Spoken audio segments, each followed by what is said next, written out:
hoje a palavra que Deus colocou no meu coração é para trazer encorajamento a cada um de vocês. O título da minha mensagem é: não limites o agir de Deus na tua vida.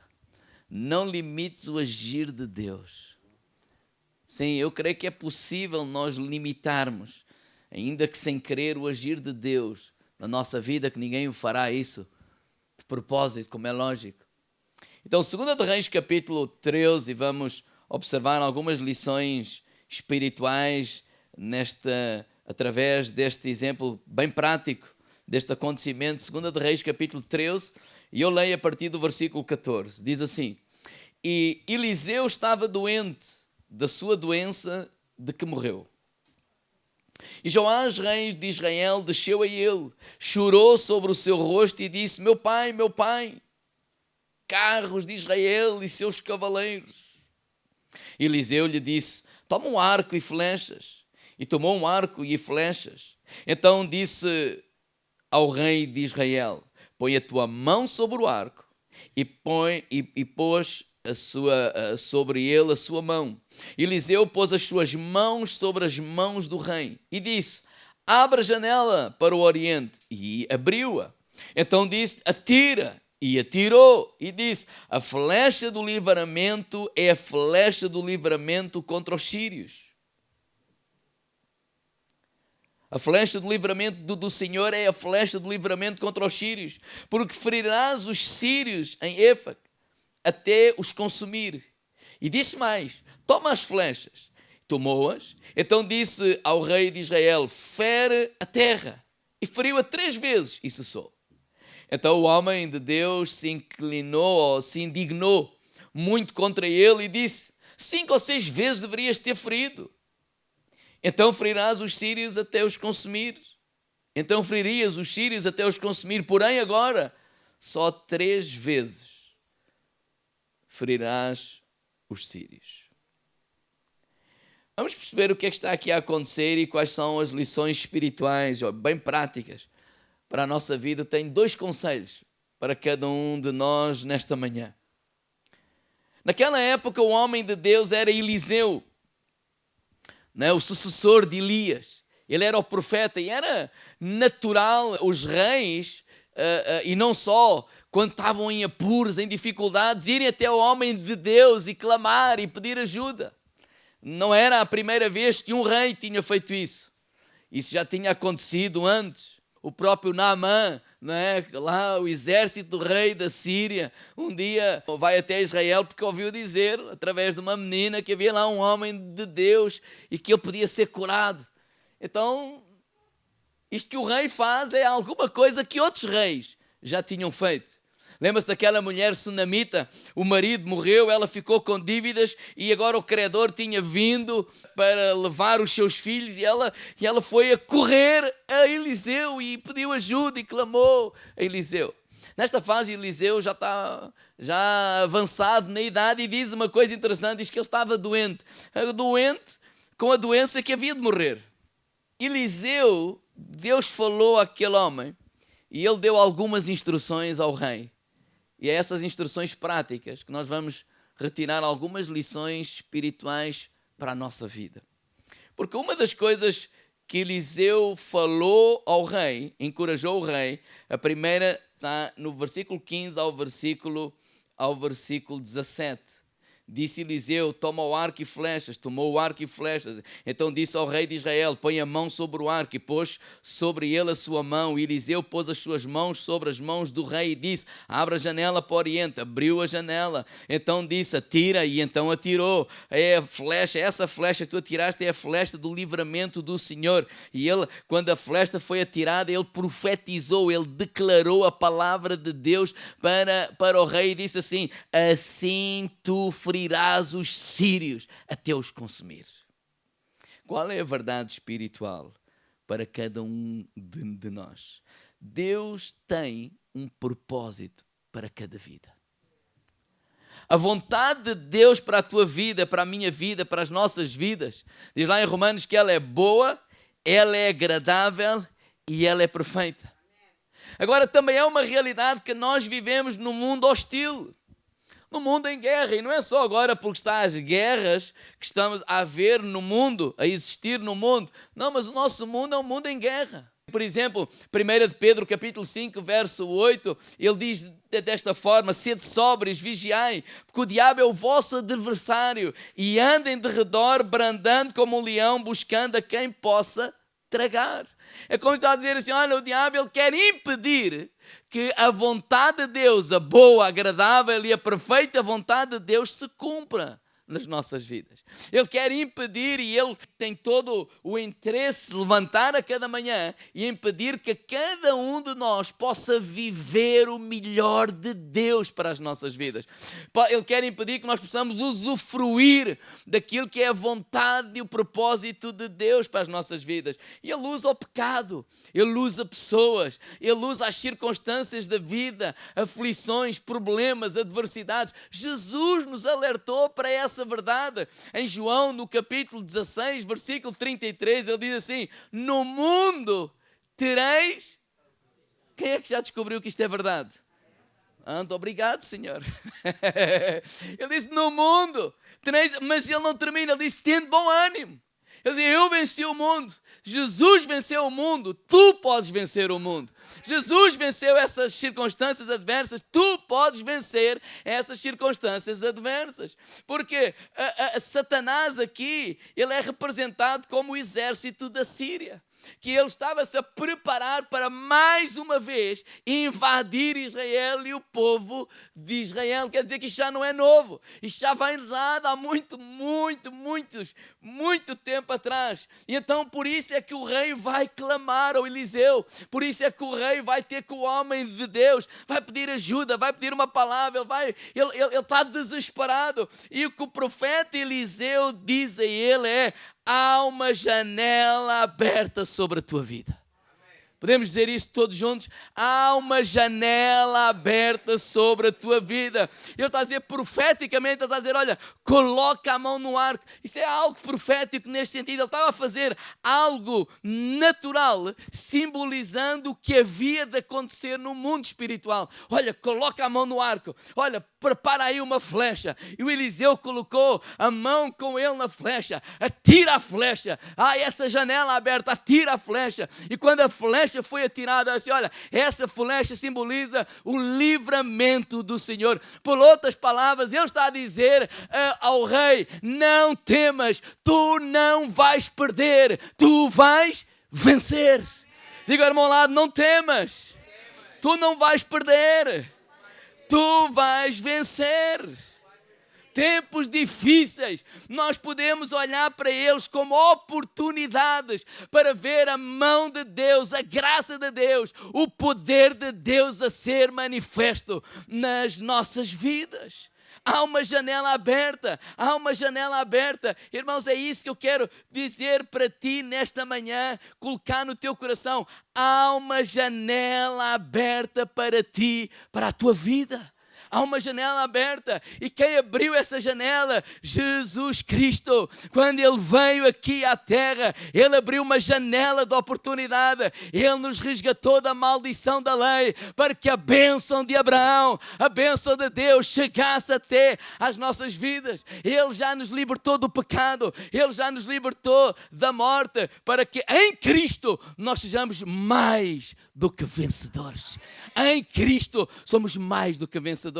Foi isso que o apóstolo Paulo, a escrever à igreja de Roma, quando eles estavam a passar as maiores atrocidades, o tempo mais difícil das suas vidas, ele começa a dizer no capítulo 8, a partir do versículo 31, ele começa a dizer o seguinte: que diremos, pois, estas coisas? Se Deus é por nós, quem será contra nós? Aquele que nem mesmo o seu filho poupou, né? Antes o entregou por nós, como não nos dará com ele todas as coisas? Quem tentará acusação contra os escolhidos de Deus? É Deus quem os justifica. Quem os condenará? Pois é Cristo quem morreu, ou antes, quem ressuscitou de entre os mortos, o qual está à direita de Deus e também intercede por nós. quem nos separará do amor de Cristo? E Paulo diz, a tribulação, ou a angústia, ou a perseguição, ou a fome, ou a nudez, ou o perigo, ou a espada, como está escrito, por amor de ti somos entregues à morte todo o dia, fomos reputados como ovelhas para o matador. E no versículo 37 ele diz, mas em todas estas coisas, quais coisas? Na tribulação, na angústia, na perseguição, na fome, na nudez, no perigo ou na espada, todas esta lista que Paulo citou, era isso que a igreja de Roma estava a viver. Sobre todas essas coisas, nós somos mais do que vencedores por aquele que nos amou, porque eu estou certo que nem a morte, nem a vida, nem os anjos, nem os principados, nem o porvir, nem o presente, nem o porvir, nem a altura, nem profundidade, nem alguma outra criatura nos poderá separar do amor de Deus que está em Cristo Jesus, nosso Senhor. Se Deus é por nós, quem será contra nós? Mas Satanás insiste com esta mentira que tu não vais conseguir. Mas Satanás insiste para essa mentira, não, isso pode ser para os outros, mas para ti não. Irmãos, algo muda quando nós entendemos que Jesus já abriu uma janela de oportunidade para a nossa vida. Oh, irmãos, Jesus já nos abençoou, Ele não vai abençoar, Ele já nos abençoou. Há uma maneira correta de pensar, há um poder de Deus que flui para as nossas vidas quando nós decidimos pensar da forma correta, quando nós decidimos crer da forma correta. Nós, quando olhamos para os problemas, nós não ignoramos os problemas, nós não fingimos que as adversidades não acontecem ou não são reais, não ignoramos aquilo que está a acontecer à nossa volta, mas nós cremos que são oportunidades para ver a graça de Deus, o poder de Deus, a glória de Deus a ser manifesta na nossa vida. Jesus disse a alguém, se tu creres, verás a glória de Deus no meio do caos, no meio da dificuldade, no meio do problema, no meio do dia mau. Ele disse, se tu creres, verás a glória de Deus. Jesus na cruz, ele disse, está consumado, está pago, o preço foi pago, está feito, o véu foi rasgado. Jesus abriu um novo tempo, um caminho de salvação foi trilhado, e a bênção de Deus, ela hoje pertence aos seus filhos, ela pertence a cada um de nós. Irmãos, nós saímos há bem pouco tempo de uma pandemia, quando em 2020, março de 2020, de repente fecha tudo, de repente não há mais cultos, não é, presenciais, de repente há uma série de coisas que acontecem e nós ficamos todos aflitos. O que é que vai acontecer? Como vai acontecer? Mas Deus continua a ser o Senhor. Eu quero lembrar nesta manhã, irmãos, que Ele continua a estar sentado no trono, Ele continua a ser o Senhor da nossa vida. Não é uma questão de trazer falsas expectativas a cada um de nós, é uma questão de nos centrarmos, dizer assim, sim, tudo isto é uma realidade que está a acontecer, mas nós não podemos esquecer quem nós somos filhos amados de Deus, nós não podemos esquecer quem nos resgatou, nós fomos resgatados da maldição da lei, para que a bênção de Deus chegasse até nós. Nós não podemos esquecer qual é o Deus que servimos, e nós temos que viver os tempos de dificuldade com uma mentalidade de crer em Deus, confiar em Deus, colocar os nossos olhos em Jesus e na palavra de Deus, porque Ele tem a última palavra. Oh, irmãos, não vamos limitar o agir de Deus nas nossas vidas com a maneira errada de pensar, com a maneira errada de falar. Irmãos, não, estes últimos tempos, eu poderia dar, e vocês também, nestes 30 anos de ministério, milhares e milhares de testemunhos de quando parece que não há solução, quando parece que as portas estão fechadas, ver Deus abrir portas. Mas nestes últimos meses, principalmente nos grupos, aqui na igreja também, mas no grupos a gente consegue conhecer um pouco mais este problema, aquele problema, esta porta fechou, a outra também fechou, e quantas vezes a gente tem orado juntos, e chorado juntos, e clamado a Deus juntos, e um a um, Deus vai trazendo emprego, um a um, Deus vai abrindo portas, um a um, Deus vai continuar a ser Deus nas nossas vidas, e Ele continua a ser o Senhor.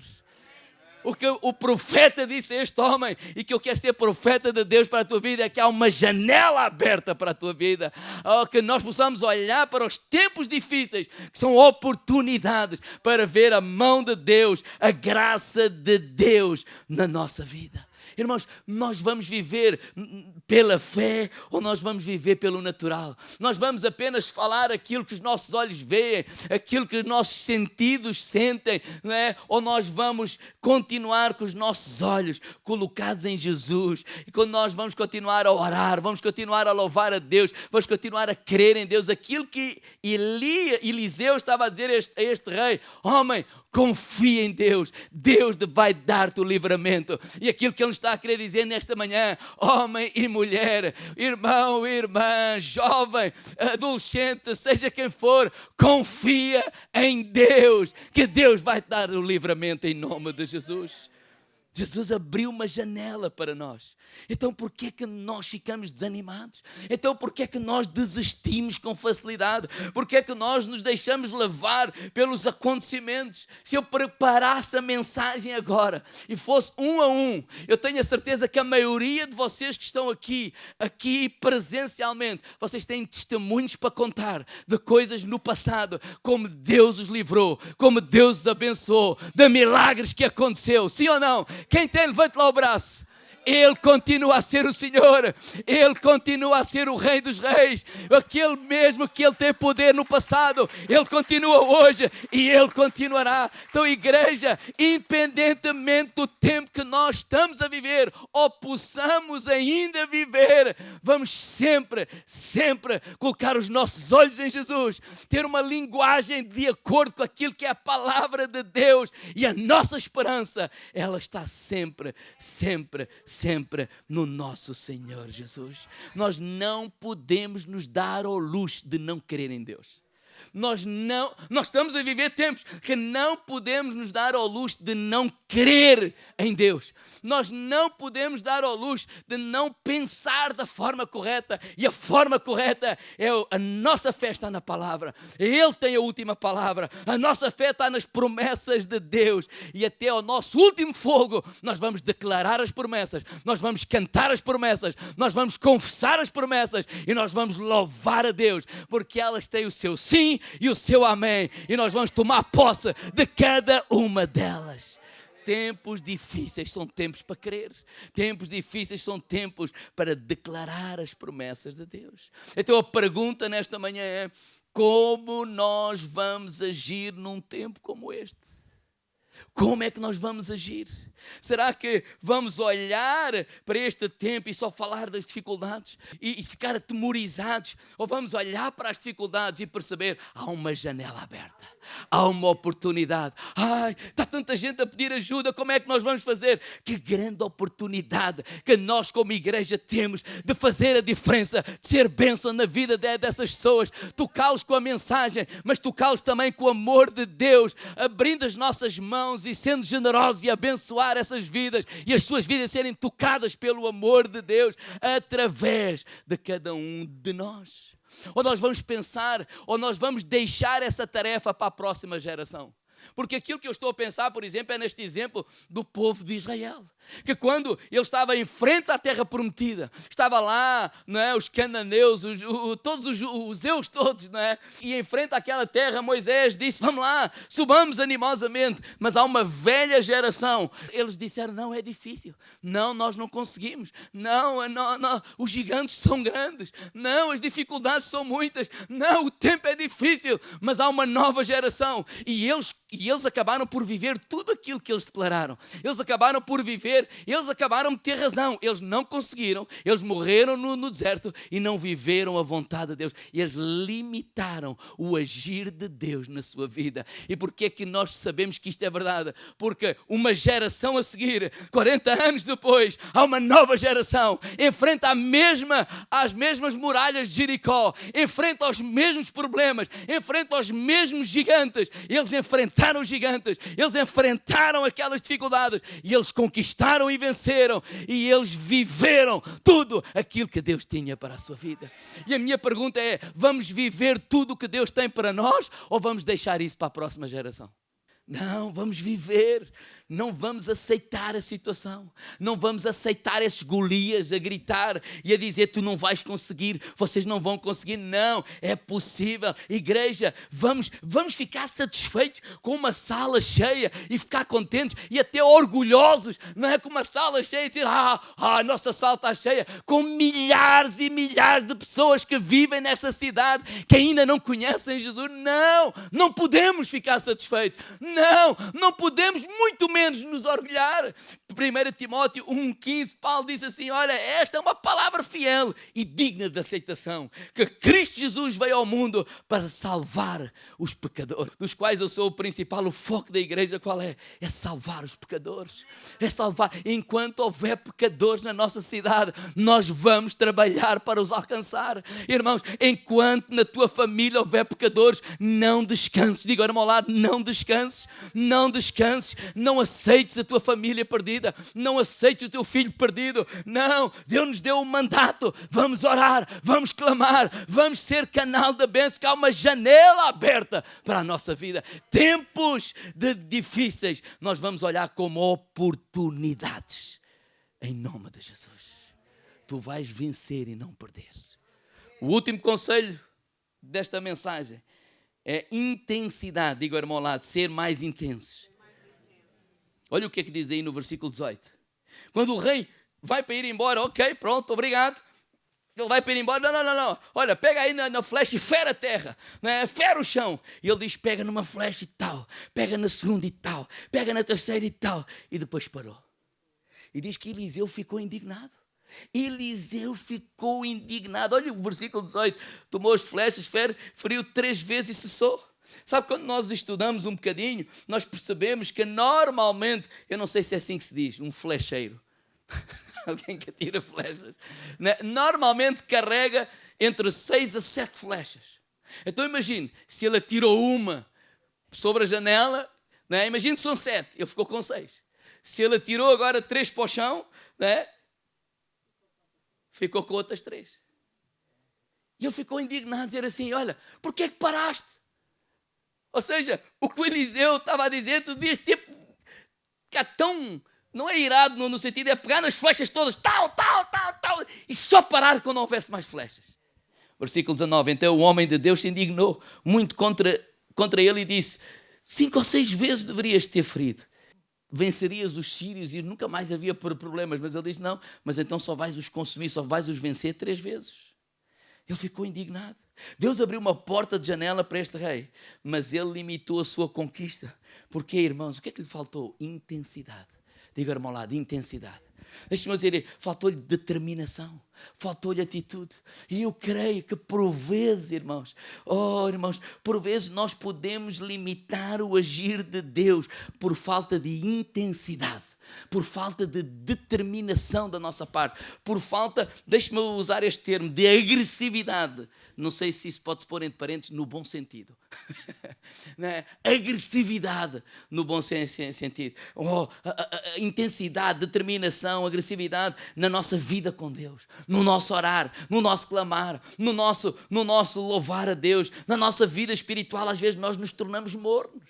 Irmãos, aquilo que eu tenho no meu coração é dizer isto. Às vezes nós queremos ser uma igreja, ou parece-me a mim que a igreja moderna de agora, ou mais cool, ou mais, sei lá, assim, quer ser assim muito politicamente correta, quer não escandalizar ninguém. Queremos fazer cultos para que as pessoas lá fora, às vezes queremos fazer cultos para os que não estão cá. Sério, há pessoal que quer fazer cultos que é para atrair os que não estão, mas eles não vêm.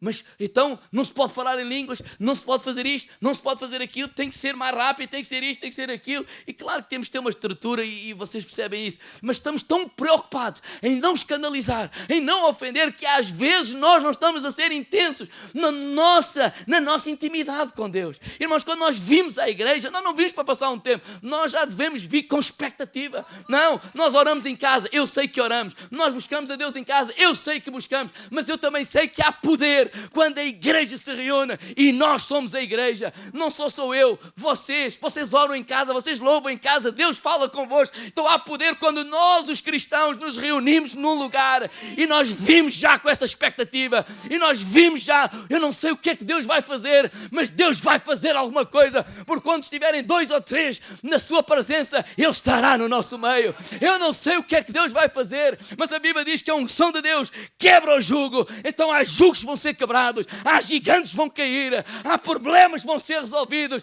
há gente que vai ser curada em nome de Jesus.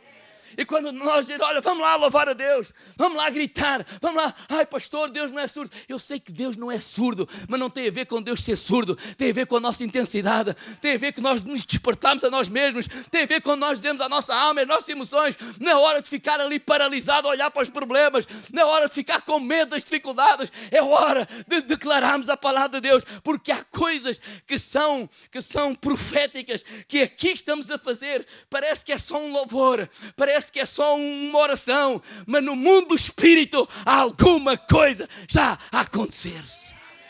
E quando eu olho para a Bíblia, eu vejo isso em Ana. Ana estava tão angustiada, quando ela vai lá ao templo, ela está lá, eu não sei o que é que ela está a fazer. A Bíblia não diz, só relata este pormenor, que o homem de Deus olhou para ela e achou que ela estava embriagada. Eu não estou a dizer para nós fazermos essas coisas no sentido que é nossas emoções, no sentido que é nossa carne, no sentido que é para os outros verem. Não, o que eu estou a dizer é que nós estamos tão concentrados em Deus, tão com a nossa expectativa tão em alta, tão a buscar a Deus, tão que a gente esquece tudo à volta e não importa se a gente começa a gritar, que nem o cego de Jericó, filho de Davi, tem misericórdia de mim. E o outro, mais. Mas ele continuou, porque ele estava focado, ele estava a clamar a Deus, ele não queria perder a oportunidade. E eu creio que a Ana, ela estava focada. E há coisas que fazemos aqui que eu creio que são proféticas para aquilo que Deus irá fazer na nossa vida. Para o rei, ele sabia, este homem não é um homem qualquer, por isso ele foi lá, porque ele acreditava que ele é um homem de Deus. Nós não vimos aqui a um tempo de humor, nós não vimos aqui para ouvir um concerto, nós sabemos que Deus está neste lugar, nós somos uma igreja de Deus, Deus está neste lugar. Então quando nós vimos, nós sabemos que Deus vai se mover, e há coisas que podemos fazer, pode parecer carnalidade, mas no mundo do Espírito, eu creio que Deus se move, eu creio que os anjos se movem, eu creio que as coisas acontecem, e muralhas caem por terra, em nome de Jesus. Eu creio que às vezes nos falta intensidade, às vezes nos falta determinação, às vezes nos falta, e depois a gente desiste tão fácil. Se a gente acredita em Deus, vamos morrer por esse Deus. A gente acredita na fé, vamos morrer. E se ele morrer, morra a acreditar. E quando nós lemos Hebreus 11, nós percebemos que há ali que diz que há homens e mulheres chamados de fé, que morreram crendo ainda que não tivessem visto. Por isso é que Jesus disse assim a alguns no seu tempo, vocês estão a viver coisas que muitos acreditaram, gostavam de viver, mas não viveram. Vocês são os privilegiados. E nós somos os privilegiados também, irmãos. Irmãos, nós somos os privilegiados. Nós criamos limitações invisíveis na nossa vida. Eu não sei vocês, mas eu acredito nisso, para mim mesmo. São cercas que nos impedem viver o melhor de Deus. Às vezes são o passado, às vezes são circunstâncias. Há muita coisa que nos limita. Às vezes são os nossos pensamentos, às vezes são os nossos medos, são as nossas... não, isso, pronto, eu sei que Deus pode, mas isso não é para mim. Uma das orações que eu tenho feito esta semana ao Senhor, tira as cercas que eu tenho, que nem sei que tenho, que são invisíveis, em relação à igreja, em relação à maneira de pensar, em relação, pronto, Deus tem-nos abençoado, mas pronto, ficamos por aqui. Não. Quem sabe, às vezes eu posso pensar assim, pronto, há pastores de 10, há pastores de 100, e eu sou pastor de 100 e dali não passa. Nós temos cercas invisíveis, tu tens cercas invisíveis, que são criadas pelas circunstâncias, são criadas pelo passado, são criadas, há coisas que isto diz o outro, não mata, mas mói. E a gente depois, Deus nos abriu uma janela. Jesus disse, está consumado. Mas nós já nos acostumamos a viver daquela forma. E o diabo diz, não, tu não vais conseguir, não, teu marido é assim, se se convertesse, era preciso sei lá, nem se calhar, olha, o meu, nem que Deus descesse cá à terra. Sei lá, tanta coisa que a gente anda aqui dentro. Falta-nos o quê? Intensidade. Falta-nos o quê? Determinação. Oh, irmãos, o rei tinha não sei quantas flechas, mas ficou cansado. Eu não sei o que é que lhe passou para a cabeça. Já chega. Não, também não é preciso ser assim tão radical. Irmão, como é que não vamos ser tão radical? Se temos um filho que ainda não é salvo, vamos orar até ter fôlego por ele, para que ele seja salvo. Porque é a eternidade que está. Se temos um familiar que não é um marido ou mulher que não é salvo, vamos orar por ele até ter fôlego, até a gente morrer, até a gente ir desta para o Senhor. Vamos ser intensos. Se há gente para salvar na cidade, vamos ser intensos, não vamos se acomodar. Isto não é o nosso negócio que agora já cobra as despesas e então está feito. Não está nada feito. Há gente que está há gente que está a caminho do inferno, há jovens que não conhecem Jesus. Vamos fazer qualquer coisa, vamos ser intensos, vamos orar mais, vamos clamar mais, vamos ser intensos. Quando é para louvar, vamos louvar. Quando é para orar, vamos orar. Vamos ver os exemplos negativos dessa gente maluca, e desculpa a expressão da gente maluca, estão dispostos a morrer, estão dispostos a dar a vida lá para um ideal maluco, quanto mais nós, filhos de Deus. Não vamos dar a vida tipo, pronto, vamos andando, tipo Barco do Amor. Isso era uma série já há muitos anos, não é? Só os mais velhos é que se lembram disso. Não, o Evangelho é o poder de Deus para a salvação. Não vamos limitar o agir de Deus nas nossas vidas. Amém.